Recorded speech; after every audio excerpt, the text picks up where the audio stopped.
მოგესალმებით ძვირფასო ტელემაყურებლებო, ჩვენ ვიმყოფებით ძალიან ლამაზ ადგილას და მე გვერდს მშვენებენ ჩვენი ულამაზესი თანაწამყვანები და რაც მთავარია, ჩვენ კი ვიკრიბებით ხოლმე ზოგჯერ, მაგრამ ახლა მაყურებელს შეუძლია რომ ერთად ჩვენთან ერთად ნახოს თუ როგორი ჭამას მას შეგვიძლია. მე რომ შემიძლია ეს კი ვიცით, მაგრამ მაყურებელი ნახავს, რამდენად კარგი თამადები და დამლევები ხართ თქვენ. ვინ არის ეს თამადა? ამაში კი დაგვეხმარება ლისივაინი და აქაურის ზღაპრული გარემო. თამადა ვინ იქნება? მოდი ბარე მეგეც გითხარი. აქაც მეგობრობა გაიმარჯვა. ხო, რაღაც დემოკრატიულად შევარჩევთ თამადას, მე ესე მგონია და მე მაინც ხმასოდ მივცემდი ანი ღონღაძეს, რადგანაც ყველაზე გამოცდილი თამადა სწორედ ისაა. მათ აუმრავლესობი გადაწყდა ანი ღონღაძის თამადობა დღეს. მივესალმები მეც ჩვენს მაყურებელს პირველად ვარ ამ სივრცეში და იმდენად აღფრთოვანებული ვარ გარემოთი, ისეთი სილამაზეა და ისეთი ზღაპრულია ყველაფერი, რომ დარწმუნებული ვარ ჩვენი მაყურებელი ასე ეკრანიდან შეიგრძნობს მართლაც იმ მშვენიერებას, რაც ჩვენ აქ დაგვხვდა და მე პირადად ძალიან ხშირი სტუმარი ვიქნები ამ სივრცეს. მე პირველად არ ვარ. უკვე ბევრჯერ მოვედი და კიდევ ბევრჯერ მოვალ და თქვენ არ იცით რა გელოდებათ დღეს აქ. მეც ერთი სული მაქვს რომ შევიდეთ შიგნის და დავიწყოთ ჩვენი დღევანდელი ესეთი ვახშამი ვიწყოთ. ძალიან იშვიათად გვიწევს ხოლმე ჩვენ ერთად გასვლა, ასე რომ აღარ დავკარგოთ. თუმცა მაყურებელს ვუთხრათ, რომ მარტო ჩვენს ჭამას მას არ იხილავს და ჩვენზე კადრს მიღმა ამბებსაც შეიტყობს.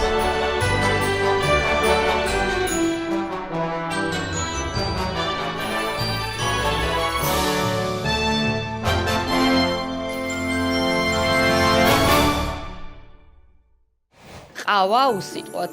ჩემ შემთხვევაში კეფირი. რა თქმა უნდა, ყავა. სხვათა შორის არც ერთი დიდად. ყავა რა თქმა უნდა. ყავა. სახრიდან რომ გამოვდივარ ღამე და სიცივე რომ ხვდება სახეზე.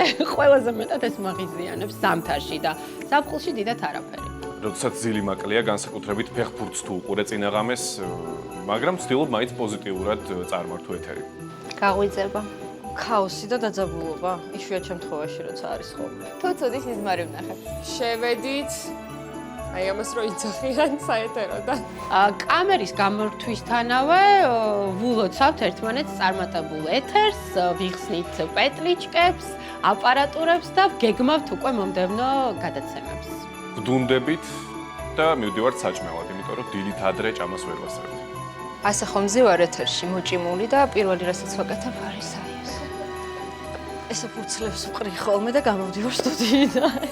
ვიწყებ სხვა საქმეების კეთებას, რომელიც ჩემი პასუხისმგებლობაა. მოდუნება რა, ყველანი ვდუნდებით და მოჭიმულები აღარ ვართ.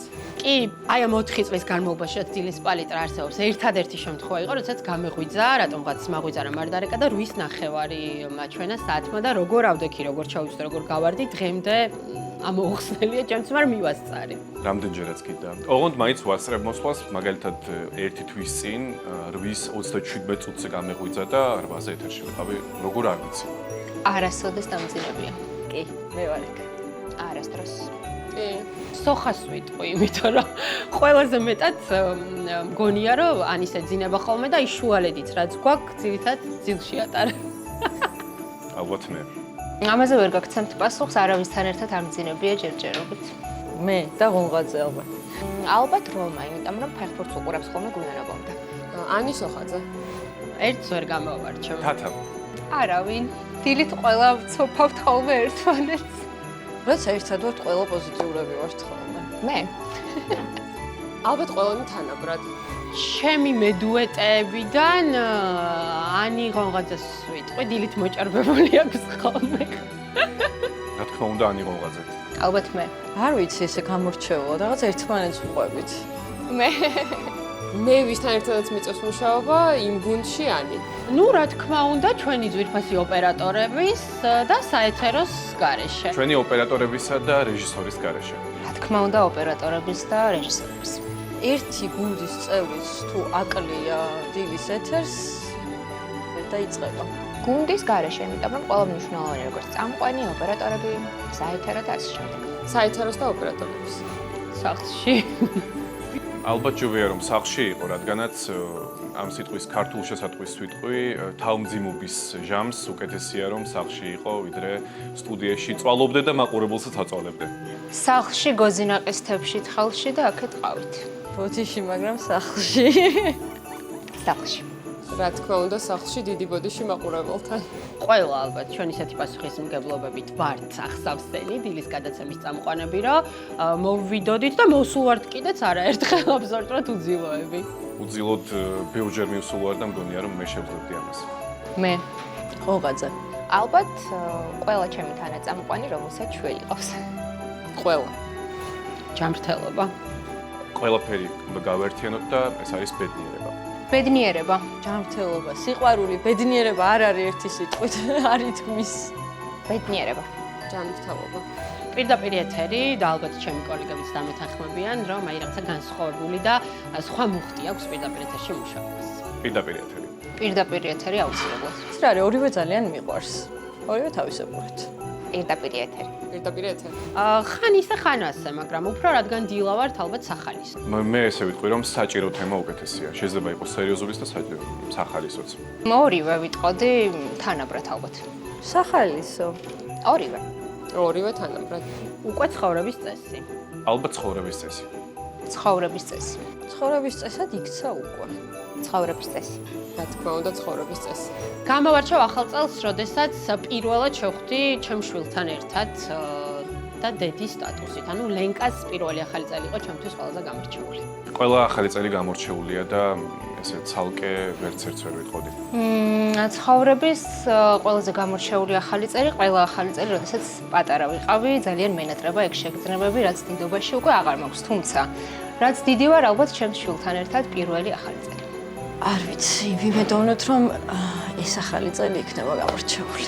ახალ წელს შევხვდით მე ჩემი მეუღლე სიმღერით და ეს იყო გამორჩეული. თან ზუსტად 12 საათზე მღეროდი. ბავშვობიდან მახსენდება, ახალი გახვრეტილი მქონდა ყური და ძალიან მინდოდა ახალი საყურე და თოვლის ბაბუამ ნაძვის ხეზე დამახვედრა. ეს იყო ჩემთვის გამორჩეული ახალი წელი და რაც შეეხება, როდესაც უკვე შვილები მეყოლა, როდესაც ორ შვილთან და მეუღლესთან ერთად 4 შევხვდით ერთად ახალ წელს 7 მყუდრო გარემოში.